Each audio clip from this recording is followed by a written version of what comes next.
बच्चों, जब हम जलोढ़ मृदा की बात करते हैं तो थोड़ा एक और चीज़ पे यहाँ पे चर्चा करना ज़रूरी हो जाता है, क्योंकि ये प्रश्न प्रायः आपसे पूछा जाता है कि खादर और बांगर में अंतर। ठीक है, तो यहाँ गठन के साथ ही हम इसकी भी चर्चा कर ले। तो जलोढ़ मृदा दो प्रकार के, ये वर्गीकरण किसके अनुसार है? आयु के अनुसार। आयु, पहला जो वर्गीकरण है वो है खादर और दूसरा है बांगर। अब हम इसको देखिए, पॉइंट्स करके मैंने बनाया है और आपसे भी ये उम्मीद की जाती है कि आप परीक्षा में भी इसी प्रकार पॉइंट वाइज आंसर लिखें। ठीक है, तो लिखने से पहले समझ लें हम लोग को कि ये होता क्या है। आप देखिए यहाँ पर एक मैंने आपके लिए क्रॉस सेक्शन बना के रखा है। यहाँ आप देख रहे हैं कि एक नदी है अ और एक नदी है ब। ये दोनों नदियाँ बह रही हैं। ये जो आप देख रहे हैं ये नदी का वर्तमान जो धारा है वो दिखाया गया है। यहाँ पर नदी अ की धारा और ये नदी ब की धारा। यहाँ जो दो क्रॉस आपको दिख रहा है ये क्या है? इन दोनों क्रॉसों के बीच ये जो दोनों कटम कुट्टी का चिन्ह बना हुआ है, इसके बीच में ये जो भाग है ये नदी के वर्तमान प्रवाह क्षेत्र का, यानी जो बाढ़ का मैदान जिसे आप कहते हैं।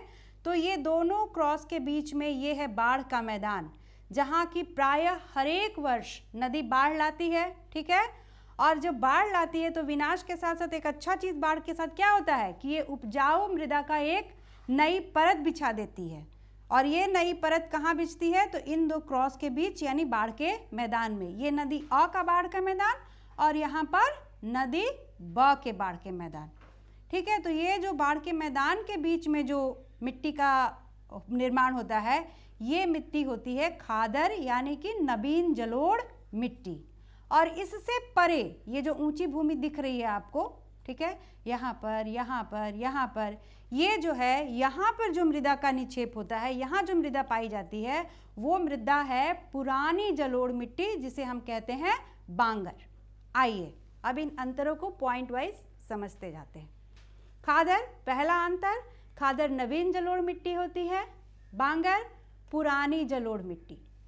दूसरा, खादर के कण महीन और इसमें बालू और मृतिका, सैंड और क्ले की प्रधानता होती है, लेकिन बांगर के जो कण होते हैं वो अपेक्षाकृत मोटे होते हैं और इसमें कंकर, जिसे कई जगह स्थानीय भाषा में अकरी भी कहा जाता है, पाया जाता है और ये बना होता है कैल्शियम कार्बोनेट का। तीसरा जो अंतर होता है वो है इनकी उपजाऊ क्षमता में। खादर मिट्टी जो होती है यानी नवीन जलोढ़ अधिक उपजाऊ होती है और बांगर नवीन जलोढ़ की अपेक्षा कम उपजाऊ होती है। चौथा, ये बाढ़ के मैदान में यानी नदी के वर्तमान धारा के समीप, जैसा कि हमने यहाँ देखा कि ये नदी के वर्तमान धारा के समीप पाई जाती है और बांगर मिट्टी जो है वो बाढ़ के मैदान से दूर अपेक्षाकृत ऊंची भूमि पर, यहाँ आप तीनों जगह देख रहे हैं कि अपेक्षाकृत ऊंची भूमि पर बांगर मिट्टी। खादर मिट्टी, यहाँ प्रत्येक वर्ष बाढ़ आता है इसलिए इसकी फर्टिलिटी हमेशा रिन्यू हो जाती है और यहाँ बाढ़ शायद ही कभी कभी आता है, तो इसलिए इसकी फर्टिलिटी रिन्यू नहीं होती है, इसलिए ये अपेक्षाकृत कम उपजाऊ रह जाती है। उम्मीद करती हूँ आपको ये अंतर बड़े ही सफाई के साथ अच्छी तरह से समझ में आ गया होगा। बिल्कुल आप क्लियर होंगे इस अंतर के बारे में और अब जब परीक्षा में आएगा ये प्रश्न तो आप इसका उत्तर इसी प्रकार से बिंदुवार रूप में लिख पाएंगे। ये डायग्राम बनाना ज़रूरी आपको नहीं है, ये मैंने आपके समझने के लिए बनाया था, आपको लिखना सिर्फ इन बिंदुओं को है। बच्चों, अब हम बात करेंगे कि जलोढ़ मृदा में कौन कौन सी प्रमुख फसलें उगाई जाती हैं।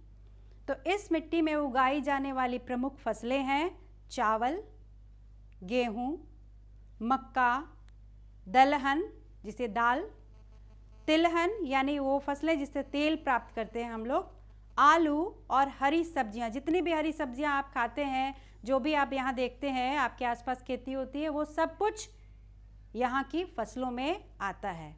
जो बच्चे दियारा क्षेत्र से हैं उनको तो ये भी पता होगा कि उत्तर बिहार के बालू प्रधान, वहाँ पे बालू ज़्यादा होता है उस मिट्टी में और ये मक्के की खेती के लिए जाना जाता है। उसी तरह से मोकामा टाल का जो अपना क्षेत्र है वो रबी यानी जाड़े के मौसम में जो फसल उगाई जाती है उसके उत्पादन के लिए प्रमुख है, जिसमें गेहूँ, दलहन में प्रमुख होते हैं चना, मटर, मसूर, खेसारी, तिलहन, सरसों। इन फसलों का यहाँ पर बड़े पैमाने पर उत्पादन किया जाता है। तो बच्चों, हमने जलोढ़ मृदा जान लिया। आइए अब बात करते हैं काली मृदा के बारे में। काली मृदा यानी देश की दूसरी सबसे महत्वपूर्ण मृदा, यह कुल मृदा क्षेत्र का 15% भाग घेरती है, यानी इसका क्षेत्रफल में हिस्सा 15% है। यह इस मृदा की ये विशेषता है कि यह निम्न भूमि में तो अधिक मोटी, परंतु जहाँ उच्च भूमि पर यह पाई जाती है वहाँ इसकी मोटाई कम है और साथ ही साथ उपज भी कम है।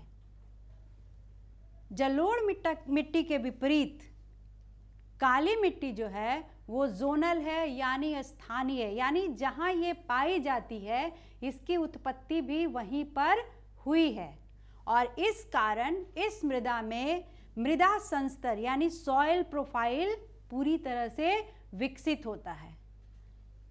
आपका ये प्रश्न भी आता है, ये जो अगला पॉइंट मैं बोलने जा रही हूँ ये भी आपके लिए एक बड़ा ही महत्वपूर्ण 1 नंबर का प्रश्न होता है कि स्थानीय रूप से काली मृदा को क्या कहा जाता है। तो स्थानीय रूप से इसको रेगूर या काली कपासी मिट्टी भी कहते हैं। नाम से ही स्पष्ट है कि इस मिट्टी का रंग कैसा होता है। हाँ सही, काला। ठीक है, तो आप ये जान गए कि इसका नाम क्या है। ये जोनल सॉइल है।